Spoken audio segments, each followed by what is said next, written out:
On ne sait plus où donner de la tête pour suivre l'actualité économique et moi, en 20 ans à suivre les marchés financiers, l'économie, j'ai rarement vu une actualité aussi chargée. Alors on fait le point. Les indices boursiers, ils vont plutôt bien. Les bourses du monde entier, globalement, sont en hausse, voire sur des plus hauts historiques. En France, évidemment, on a des inquiétudes liées à nos finances publiques qui ont pesé sur certaines entreprises, mais c'est pas à court terme que ça a un impact, évidemment. Donc, de manière générale, à l'heure actuelle, les marchés financiers vont plutôt bien puisqu'ils attendent que la Banque centrale américaine continue de baisser ses taux à fin octobre et ils observent par ailleurs que les performances économiques aux États-Unis n'ont pas l'air d'être catastrophiques.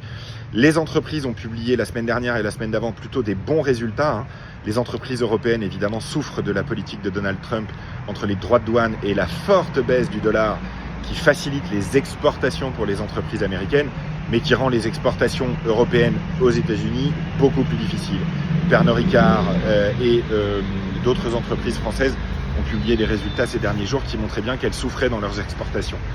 Donc c'est un point évidemment qui a joué aussi beaucoup sur l'or, puisque les banques centrales voient que le dollar perd beaucoup de valeur et donc elles ont décidé de placer pas mal de leurs réserves en or. L'once d'or a encore battu des records. Je rappelle que ce n'est pas un investissement l'or parce que ça ne rapporte rien. En revanche, c'est un bon actif de diversification pour équilibrer le risque de votre portefeuille. Dans les jours qui viennent, on va voir si les cryptos se calment. Les cryptos ont pris peur il y a une semaine, actifs très volatiles pour beaucoup d'entre elles, ont pris peur face au regain de tensions entre les États-Unis et la Chine, puisque le vrai dénouement de la guerre commerciale déclenchée par Trump en avril approche, avec la prochaine vague de négociations avec la Chine.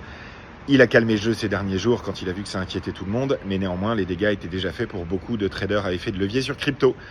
Et évidemment, c'est une bonne leçon pour l'avenir. On a vu également qu'en France, on était dégradé par Standard & Poor's plutôt que prévu. C'est le signe que le débat budgétaire en ce moment ne va pas dans la bonne direction et que la France, semble-t-il, n'est pas encore prête à maîtriser sa dette. On a enfin à venir dans les jours qui viennent et ça va être passionnant parce que ça va être des faits nouveaux qui vont nous permettre d'y voir plus clair sur les marchés, énormément de résultats d'entreprise pour le troisième trimestre. On va avoir Tesla, on va avoir Netflix dans le luxe pour voir s'il n'y a que LVMH qui cartonne ou si d'autres y arrivent aussi. On aura Hermès, Kering et L'Oréal cette semaine. L'Oréal qui vient de racheter les activités cosmétiques de Kering d'ailleurs. SAP en Allemagne également, General Electric, Roche et Novartis dans la santé. Il va se passer beaucoup de choses dans les jours qui viennent sur le front des entreprises et ça nous aidera à y voir plus clair pour la suite de l'année pour les marchés financiers. N'hésitez pas si vous avez des questions.